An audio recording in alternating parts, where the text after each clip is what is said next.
মেহের আফরোজ শাওন নামটি একসময়ের অভিনয়, সৌন্দর্য আর আবেগীয় প্রতীক ছিল।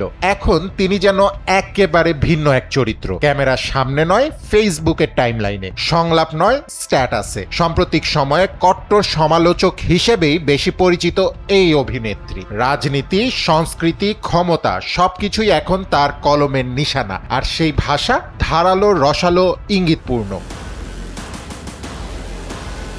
এবার শাওনের নিশানায় পড়েছেন অন্তর্বর্তী সরকারের সংস্কৃতি উপদেষ্টা মোস্তফা সরোয়ার ফারুকী। সরাসরি নাম না বললেও উপদুষ্টু শব্দটি বারবার ব্যবহার করে ইঙ্গিতটা স্পষ্ট করেছেন তিনি। উপদেষ্টাকে উপদুষ্টু পরিচালক সাহেব বলা, তার স্ত্রীর শাড়ি নিয়ে কটাক্ষ, সব মিলিয়ে শাওনের পোস্ট যেন গসিপ আর রাজনৈতিক ব্যঙ্গর মিশেল। ফেসবুকের পাঠকরা ঠিক সেটাই চান। ঘটনার সূত্রপাত একটি ছবি থেকে। দণ্ডপ্রাপ্ত আসামি শেখ হাসিনার সঙ্গে মেট্রো রেলে অভিনেত্রী নুসরাত ইমরোজ তিশার একটি ছবি শেয়ার করেন শাওন। ছবিতে তিশা শাড়ি পরা। ছবিটি নিয়ে শাওন লেখেন, ছবিটা খুব সুন্দর। লিটনের ফ্ল্যাটের রূপকার উপদুষ্টু পরিচালক সাহেব স্ত্রীর শাড়িটাও বেশ। এই লাইনের মধ্যেই প্রশংসা আর বিদ্রুপের নিখুঁত মিশ্রণ। শহীদুল আলম, আমরা সবাই জানি যে দৃকের প্রতিষ্ঠাতা।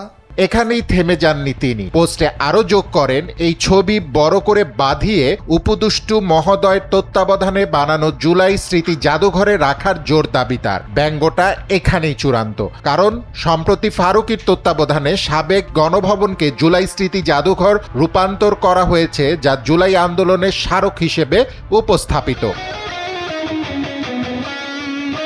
শাওনের এই উপদুষ্টু শব্দ চয়নও হঠাৎ নয়। ফারুকীর 2004 সালে আলোচিত সিনেমা ব্যাচেলরের কথা মনে করিয়ে দিয়েছেন তিনি। সেই সিনেমায় সবচেয়ে আলোচিত লোকেশন ছিল লিটনের ফ্ল্যাট। তুমি আমার সঙ্গে লিটনের ফ্ল্যাটে চলো, পুরো ফ্ল্যাট ফাঁকা, স্বাধীন। প্রেমিক প্রেমিকাদের গোপন সময় কাটানোর জায়গা ছিল সেটি। বহু বছর পর সেই সিনেমার স্মৃতি টেনে এনে নির্মাতাকে উপদুষ্টু আখ্যা, এজন্য পুরনো সিনেমার রিল থেকে নতুন রাজনৈতিক রিল বানানো। পোস্ট প্রকাশের পরপরই ফেসবুকে আলোচনা শুরু হয়। শাওনের অনুসারীরা তার বক্তব্যতে সহমত পোষণ করেন। কেউ বলেছেন সাহসী কথা, কেউ বলেছেন ঠিক জায়গা মতো আঘাত। আবার কেউ কেউ প্রশ্ন তুলেছেন, শাওনের এই ধারাবাহিক কটাক্ষ কি ব্যক্তিগত নাকি আদর্শিক। তবে এই বিষয়ে সবাই একমত, শাওন জানেন কিভাবে আলোচনার কেন্দ্রবিন্দুতে থাকতে হয়। অভিনয় শাওনকে এখন আর দেখা যায় না। পর্দার বদলে তার মঞ্চ এখন সোশ্যাল মিডিয়া। অন্যদিকে ফারুকীর সর্বশেষ সিনেমা 840 ডেমোক্রেসি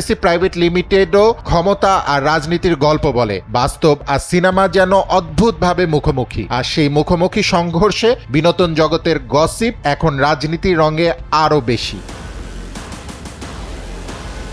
ফুয়াদ রুহানি খান, NPB।